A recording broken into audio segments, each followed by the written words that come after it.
awesome, absolutely awesome. I love it when a plan comes together. Definitely worth a look. Yeah, it was well on par.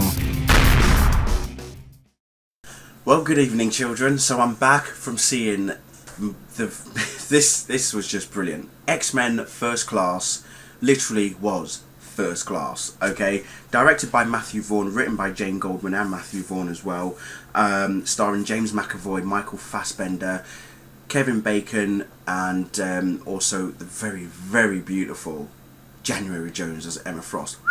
What a hottie. So this pretty much was the origin of Charles Xavier and Eric Lenscher, aka Professor X and Magneto. Best friends from the beginning, you know, when they first met, to become pretty much sworn enemies, rivals as it were. Not enemies, but more rivals against each other. And both actors really do play off each other very, very well in this movie, and I love the chemistry between James and Michael. It was absolutely brilliant.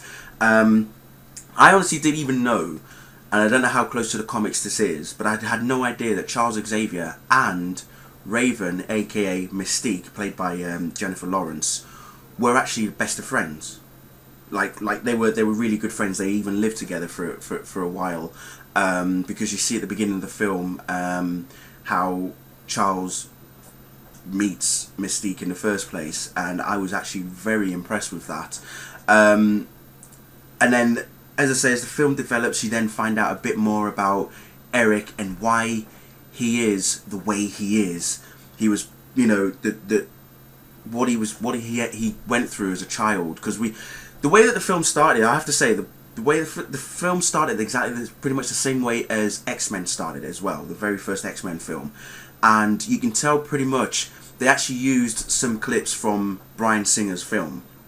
And Bryan Singer was actually one of the producers. He actually did one of the did the story for the film as well. And so he was still heavily collaborated in the movie, which I think was really good.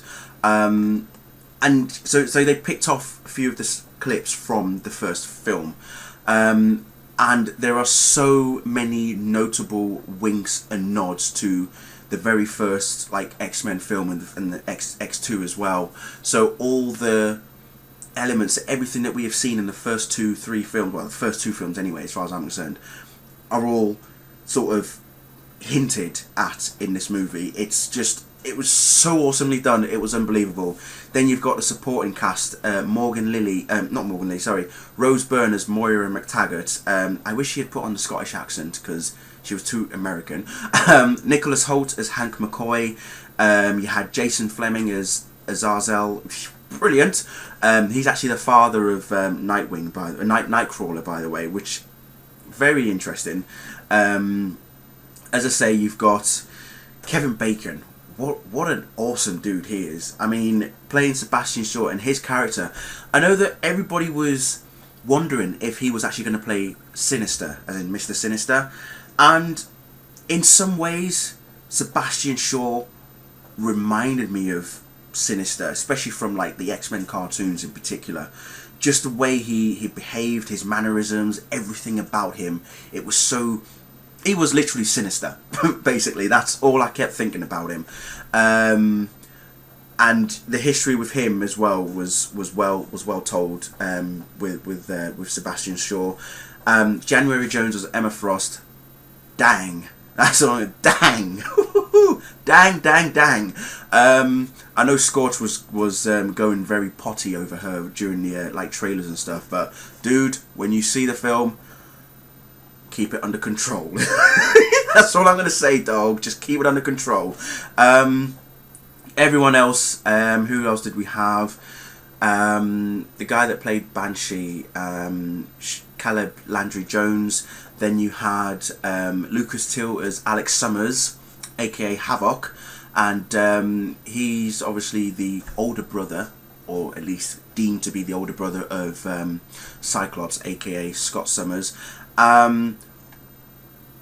There are some notable cameos. You have to make sure you keep your eyes open for them, because wow.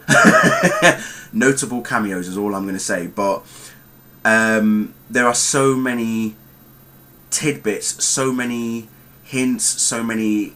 It's just, if they had not started with the first X-Men film, this would have been the perfect start. This X-Men First Class, I think, would have been the original X-Men film that they should have done if you hadn't had Bryan Singer's one in way back in 2000, 1999 even, I think it was when it came out. Was it 99? 2000 was when it came out. This would have been the perfect starting point as far as I can tell. But it's nice that we've had Bryan Singer's versions, and then they've got this Matthew Vaughn's version now.